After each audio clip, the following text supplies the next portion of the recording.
Assalamualaikum warahmatullahi wabarakatuh. Halo sobat semua. Pada video kali ini saya akan membahas analisa struktur, yaitu bagaimana menghitung momen ujung rangka batang dengan metode matriks kebebasan sesungguhnya di Microsoft Excel dengan mudah. Sebelum lanjut, jangan lupa like dan subscribe channel ini agar lebih berkembang lagi. Terima kasih. Nah, seperti pada tampilan berikut ini, ada soal latihan dalam bentuk struktur rangka batang yang akan kita kerjakan di Microsoft Excel. Oke, langsung saja kita beralih ke Microsoft Excel-nya. Nah, yang pertama, kalian buatkan gambar kerja sesuai soalnya di Microsoft Excel, di mana kalian juga masukkan nilai-nilainya seperti pembebanannya dari P1 sampai P6.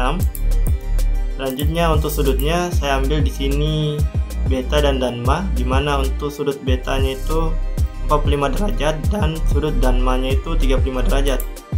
Selanjutnya kalian buatkan nilai dari sudutnya. Nah, saya sudah buatkan di sini nilai dari cos dan sinnya.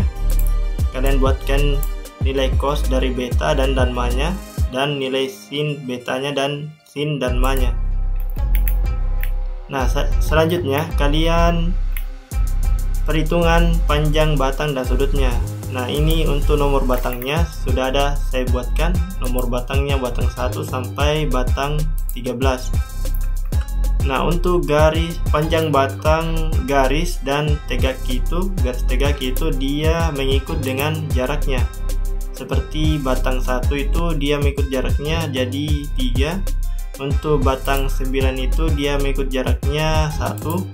Nah, sedangkan untuk garis diagonal, batang diagonal seperti P10, P11, P12, P13 dan seterusnya, dia memakai rumus Pythagoras, yaitu akar panjang pangkat 2 ditambah lebar pangkat 2. Dia pakai rumus Pythagoras. Nah, selanjutnya kalian tentukan derajat kebebasan struktur. Nah, di sini untuk derajat kebebasannya dia bersimbol D, di mana derajatnya itu berada di setiap titik tumpuan pada rangka batang. Seperti di sini, di sini, di sini, di sini, dan di sini, D1 sampai D10. Nah, untuk titik tumpuan yang arahnya tegak atau melurus, dia cuma memakai horizontal. Sedangkan titik tumpuan yang berbentuk diagonal, dia ada arah X dan arah Y, yaitu arah vertikal dan arah horizontal. Dia dari kiri ke kanan. Selanjutnya kita buat gaya luar yang ekuivalen P corresponding dengan D, di mana nilai D-nya di sini ada D1 sampai D10. Jadi kita buatkan juga untuk pembebanannya, yaitu P1 sampai P10. Nah, di sini diketahui nilai P1 dan P6-nya ada, sedangkan P7 sampai 10-nya kita biarkan dulu 0. Selanjutnya kita menentukan matriks A dari hubungan derajat kebebasan dan D batangnya. Nah, di sini ada nilai tumpuan. Kita perhatikan untuk D1 arah vertikal atau sin. Nah, di sini kita perhatikan untuk D11, ini D11, dia berlawanan arah dengan D1. Jadi dia hasilnya minus dengan sudut sin beta atau 45 derajat sesuai dari nilai dari sudut yang sudah saya buatkan tadi, sin dan cosnya. Nah, untuk D batang 10-nya itu dia searah dengan D1. Nih, dia searah ke atas. Jadi dia positif. Jadi di sini jika dia berlawanan arah dengan arah D-nya, dia akan bernilai negatif, sedangkan jika dia searah dengan nilai D-nya, maka dia bernilai positif. Nah, sama juga seperti ini, dia horizontal, dimana ini untuk D6-nya ini dia berlawanan dengan D2-nya, derajat kebebasan D2-nya dia berlawanan, sedangkan untuk D10 dia searah D11 dia berlawanan, jadi di sini dia D6 itu minus, D11 minus, D10 itu positif karena dia searah. Sama juga ini untuk D3, titik tumpuannya di sini kita lihat searah atau tidak searah. Dan untuk kita perhatikan, untuk dia vertikal dia memakai sin, sedangkan untuk horizontal dia memakai cos. Ini juga sama, D4, D5, D6 juga sama caranya. Nah di D7 itu dia kan titik tumpuannya lurus atau tegak, jadi dia memakai cuma horizontal, dimana di sini ada batang 1 dan batang 2. Nah untuk batang 1 dia searah ke titik tumpuan, jadi D1 itu 1, sedangkan untuk D2 itu dia berlawanan arah dengan derajat kebebasannya, titik tumpuannya, jadi dia minus 1. D8 juga sama, D9 juga sama, D10 juga sama. Oke, setelah kalian rekap sampai D10, kalian masukkan ke dalam sebuah matriks. Nah, di sini matriksnya terdiri dari, untuk kolomnya itu nilai dari D, sedangkan untuk barisnya itu nilai dari jumlah batangnya. Jadi dia itu D-nya ada 10, baru untuk batangnya ada 13, jadi 10 kali 13 kotaknya.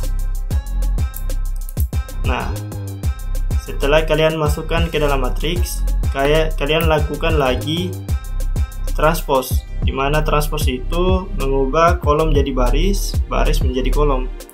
Nah saya ubah di sini secara manual supaya kalau misalnya terjadi perubahan saya tidak tinggal edit lagi, tapi sudah berubah dengan sendirinya. Selanjutnya kalian menentukan matriks kekokohan bahan dari hubungan SR dan D. Nah hubungannya dari SR dan D, ini garis panah-panahnya dari titik diagonal dan garis lurusnya. Nah untuk S nya itu dia memakai rumus ini, dia seperti begini rumusnya, dimana E atau kekakuannya dibagi panjang batangnya. Nah di sini L1 sampai L13 itu panjang batangnya dia ada ini dia panjang batangnya. Nah ini panjang batangnya. Nah ini kalian masukkan, dimana untuk EI nya itu dia tidak ada di soal, jadi kita kasih satu saja, jadi 1 dibagi panjang batangnya, batang 1 sampai batang 13. Nah begini rumusnya. Setelah itu kita menentukan matriks kekakuan struktur, dimana rumusnya K sama dengan A transpose dikali S dikali A. Nah di sini kita hitung dulu nilai dari S kali A. Nah di Excel itu, Microsoft Excel, untuk perhitungan perkalian matriks kita pakai rumus MMUL. Sebelum kita pakai rumus ini, kita blok dulu semua, blok baris dan kolomnya. Selanjutnya kita klik rumus MMUL. Nah kita lihat S kali A, jadi kita blok S nya, baru kita koma, baru kita blok A nya.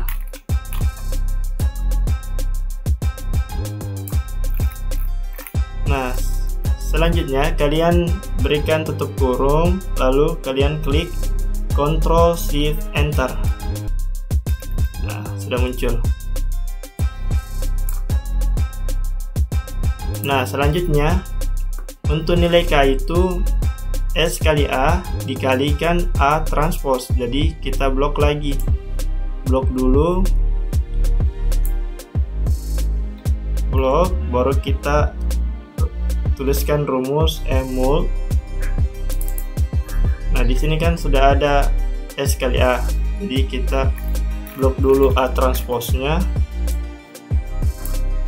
terus koma ini.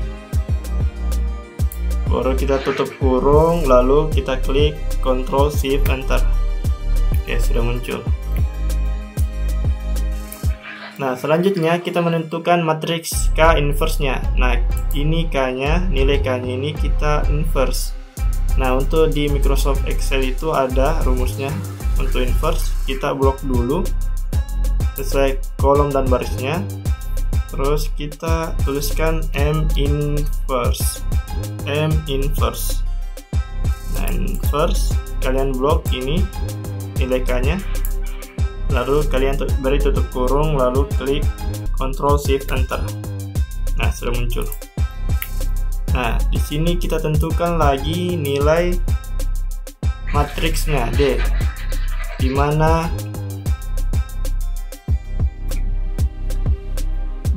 nilai P-nya itu sama dengan K kali D. Tetapi nilai D-nya itu belum ada, jadi D itu sama dengan K inverse dikali P. P itu apa? P itu nilai beban yang sudah kita rekap tadi. Ini nilai P.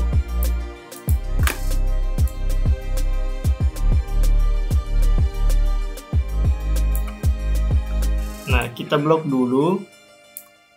Selanjutnya kita klik M-Mold. Di sini K inverse, kita blok dulu inverse, koma, kita blok nilai P-nya.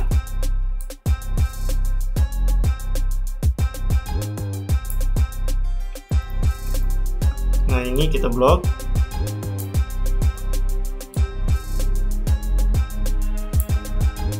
Lalu kita berikan tutup kurung, lalu kita klik Ctrl Shift Enter. Nah, selanjutnya menentukan matriks gaya dalamnya. Nah, ini yang terakhir. Nah, menentukan matriks gaya dalamnya, di mana rumusnya itu S kali A kali D. SR itu sama dengan S kali A kali D. Untuk S kali A itu sudah ada nilainya, jadi kita tinggal kalikan lagi. Kita blok dulu. Kita klik M-Mold. Nah, kita blok yang nilai S kali A, lalu koma, lalu kita blok D-nya. Terus kita beri tutup kurung, lalu klik Ctrl Shift Enter.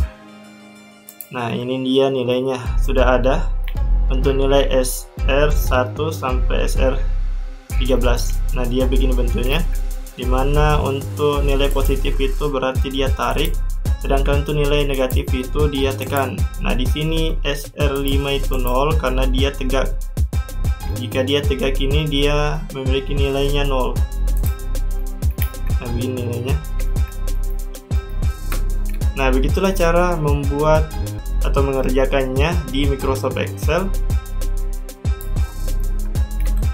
Terima kasih telah menonton.